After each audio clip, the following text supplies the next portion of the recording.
ইনকিলাব মঞ্চের মুখপাত্র ওসমান হাদির মৃত্যু, ময়মনসিংহে দীপু চন্দ্র দাস হত্যার ঘটনায় উত্তাল ভারত বাংলাদেশ সম্পর্ক। ময়মনসিংহের ঘটনায় ভারতে একের পর এক বাংলাদেশ দূতাবাস এবং ভিসা সেন্টারের সামনে বিক্ষোভের ঘটনা ঘটেছে। পরিস্থিতি স্বাভাবিক করতে শেষ পর্যন্ত লাঠিচার্জে বাধ্য হয় পুলিশ।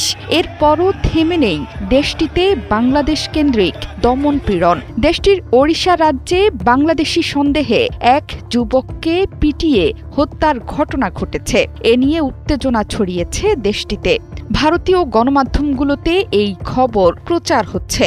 এবার বাংলাদেশিদের জন্য এক অপমানজনক সিদ্ধান্ত নিল শিলিগুড়ি হোটেল মালিকরা। হোটেলগুলোতে বাংলাদেশিদের প্রবেশ নিষিদ্ধ ঘোষণা দিল মালিকরা, ঝুলিয়ে দিল নো এন্ট্রি বোর্ড। ভারতীয় গণমাধ্যমগুলো বলছে, রাজনৈতিক অস্থিরতা, ময়মনসিংহে দীপু চন্দ্র দাস হত্যার ঘটনা এবং বাংলাদেশিদের ভারত বিরোধিতায় ক্ষুব্ধ শিলিগুড়ির হোটেল মালিকরা। এর জেরে বাংলাদেশিদের কাছে হোটেল ভাড়া না দেওয়ার ঘোষণা দিয়েছে বৃহত্তর শিলিগুড়ি হোটেল ব্যবসায়ী কল্যাণ সমিতি। হোটেল ব্যবসায়ীদের সংগঠনের কর্মকর্তারা বলছেন, গত বছরের ডিসেম্বরে এমন সিদ্ধান্ত নিয়েছিলেন তারা। যদিও মানবিক কারণে তখন শিক্ষার্থী ও চিকিৎসা নিতে যাওয়া বাংলাদেশিদের ক্ষেত্রে নিষেধাজ্ঞা শিথিল ছিল, তবে এখন থেকে আর কোনো বাংলাদেশিকেই হোটেল দেবে না তারা।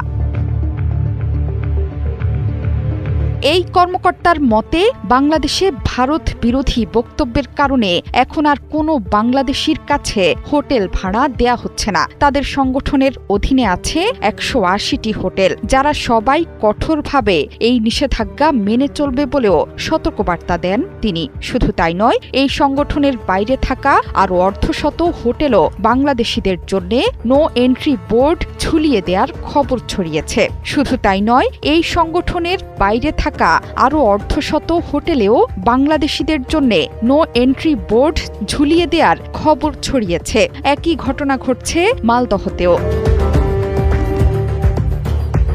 প্রতিবছর শিক্ষা, পর্যটন ও চিকিৎসার জন্য শিলিগুড়ি যান বহু বাংলাদেশি, কিন্তু ভারত বাংলাদেশের মধ্যে এবারের রাজনৈতিক অস্থিরতা বৃদ্ধি পাওয়ায় এসব জায়গা বাংলাদেশিদের জন্য অনিরাপদ হয়ে উঠেছে। ভারতের ওড়িশা রাজ্যে বুধবার রাতে বাংলাদেশি সন্দেহে পিটিয়ে হত্যা করা হয়েছে পশ্চিমবঙ্গের এক মুসলিম নির্মাণ শ্রমিককে। তার 2 সহকর্মীও পিটুনির শিকার হয়ে এখন হাসপাতালে ভর্তি আছেন। বিবিসি বাংলা বলছে, ডিসেম্বর মাসেই দেশটির 3 রাজ্যে গণপিটুনিতে মৃত্যুর 3টি ঘটনা ঘটেছে। এর মধ্যে বিহারে একজন মুসলিম ফেরিওয়ালা ধর্মীয় পরিচয়ের কারণে গণপিটুনির শিকার হয়ে মারা গেছেন হাসপাতালে। জোহরা চৌধুরী সেতু, 71।